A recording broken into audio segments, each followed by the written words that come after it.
Hi friends, welcome to நான் ஒரு சமையல். சட்டுன்னு ஒரு ஸ்நாக்ஸ் செய்யணும்னு நினச்சிங்கன்னா இப்படி ஒரு ஸ்நாக்ஸ் ட்ரை பண்ணி பாருங்கள். ரொம்ப டேஸ்டியாக இருந்தது. நம்ம வீட்டில் இருக்கிற பொருளை வச்சே நம்ம செஞ்சிடலாம். ஃபஸ்ட்டு நம்ம சேனலை பார்க்குறவங்க சப்ஸ்கிரைப் பண்ணிட்டு பாருங்கள். இப்போ ஒரு பவுலில் 1 கப் அளவு மைதா மாவு எடுத்துருக்கிறேன். அதே பவுலில் 3/4 கப் அளவு கடலை மாவு எடுத்துருக்கிறேன்.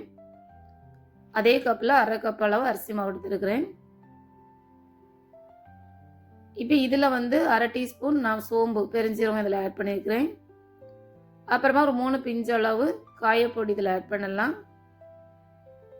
பேக்கிங் சோடா 1/4 டீஸ்பூன் ஆட் பண்ணிக்கிடுங்க. சில்லி பவுடர் மிளகாய் தூள் காரத்துக்கு ஏற்ப நீங்கள் இதில் ஆட் பண்ணிவிடுங்க. அப்புறமா உப்பு தேவையான அளவு இதில் போட்டுடுங்க. இப்போ இது எல்லாம் நல்லா கலந்து விட்டுடுங்க. அந்த உப்பு அந்த சில்லி பவுடர் எல்லாம் அந்த மாவோட நல்லா கலந்து வரணும். அதனால நல்லா ஒன் டைம் நல்லா கலந்து விட்டுடுங்க. இப்போ இது கூடவே 1/4 டீஸ்பூன் நான் தயிர் இதில் ஆட் பண்ணுறேன்.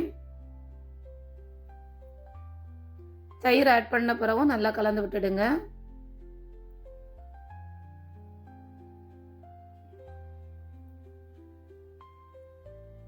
இப்போ இது கூட பெரிய வெங்காயம் இருந்தால் பெரிய வெங்காயம் ஆட் பண்ணிடுங்க. நான் சின்ன வெங்காயம் ஒரு 20 சின்ன வெங்காயமும் 2 பச்சை மிளகாவும் பொடியாக கட் பண்ணி இதில் ஆட் பண்ணியிருக்கிறேன். அது கூடவே கொஞ்சமாக கொத்தமல்லி இலை அதுவும் பொடியாக கட் பண்ணி இதில் ஆட் பண்ணியிருக்கிறேன். இப்போ இதெல்லாம் திருப்பி நம்ம கலந்து விடலாம். இந்த மாதிரி நல்லா கலந்து விட்டுடுங்க.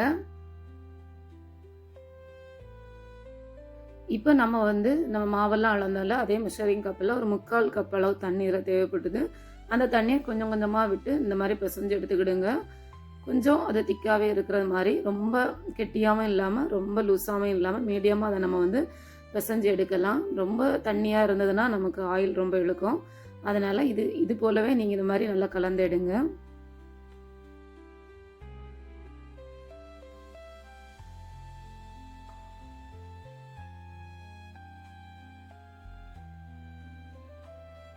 பாருங்க, ரொம்ப லூஸாகவும் இல்லாமல் ரொம்ப திக்காகவும் இல்லாமல் இந்த மாதிரி மீடியமாக நம்ம கலந்து எடுத்துக்கிட்டோம். இப்போ நம்ம கடாயில் ஆயில் வச்சுருக்கோம். ஆயில் ஹீட் ஆகிடுச்சு. இப்போ நம்ம கலந்து வச்சுருந்த மாவில் கொஞ்சம் கொஞ்சமாக எடுத்து பக்கோடாக்கு நம்ம போடுவோம்ல, அது மாதிரி அங்கே இங்கே மாட்டு கொஞ்சம் கொஞ்சமாக எடுத்து போடுங்க.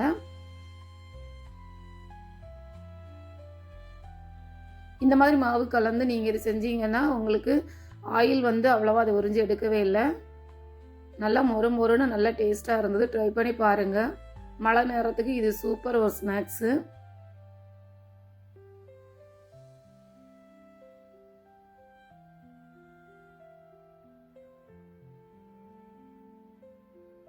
அந்த ஆயிலில் எவ்வளவு மாவு நம்ம போட முடியுமோ அதுக்கேற்றபடி நீங்கள் எல்லா இடமும் போட்டுடுங்க. ஒன்றோட ஒன்று ஒட்டாமல் பார்த்துக்கிடுங்க. அங்கே இங்கேயுமா தனித்தனியாக போடுங்க.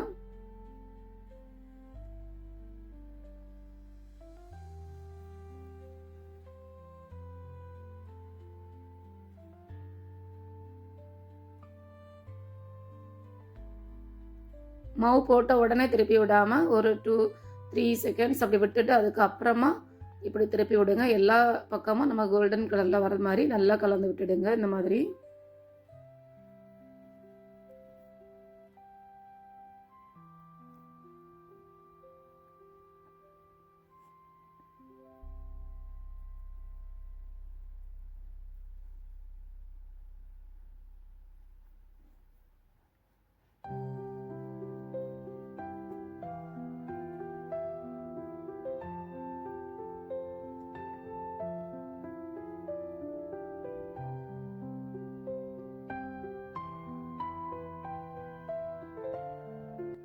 பாருங்கள். இப்படி எல்லா இடமும் நல்லா கோல்டன் கலராக சேஞ்ச் ஆகி வந்தோன்னா நம்ம ஆயிலிருந்து எடுத்துடலாம்.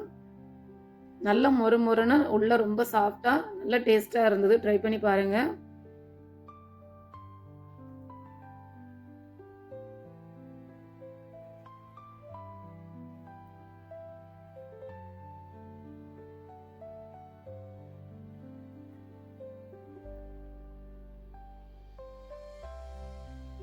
இப்போ ஒன் டைம் நம்ம போட்டு எடுத்துட்டோம். இப்போ அடுத்ததும் அதே மாதிரி நம்ம போட்டு எடுத்துடலாம்.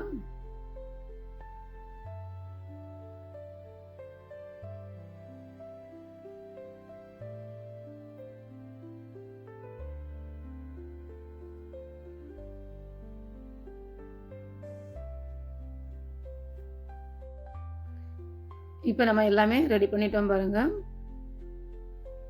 இது இன்னொரு பவுலில் நம்ம ட்ரான்ஸ்ஃபர் பண்ணிடலாம். சூப்பராக மொறுன்னு ஈவினிங் ஸ்நாக்ஸ் வீட்டில் இருக்கிற பொருளை வச்சு சட்டுன்னு நம்ம செஞ்சு முடிச்சிடலாம். இப்போ நான் இதுலேருந்து ஒன்று எடுத்து காட்டுறேன் பாருங்கள். வெளியே நல்லா மொறுன்னு உள்ளே அவ்வளோ சாஃப்டாக நல்ல டேஸ்ட்டாக இருந்தது. நீங்களும் செஞ்சு பார்த்துட்டு கமெண்ட் பண்ணுங்கள். மறக்காமல் நம்ம சேனலை சப்ஸ்கிரைப் பண்ணுங்கள், லைக் பண்ணுங்கள், ஷேர் பண்ணுங்கள். தேங்க்யூ.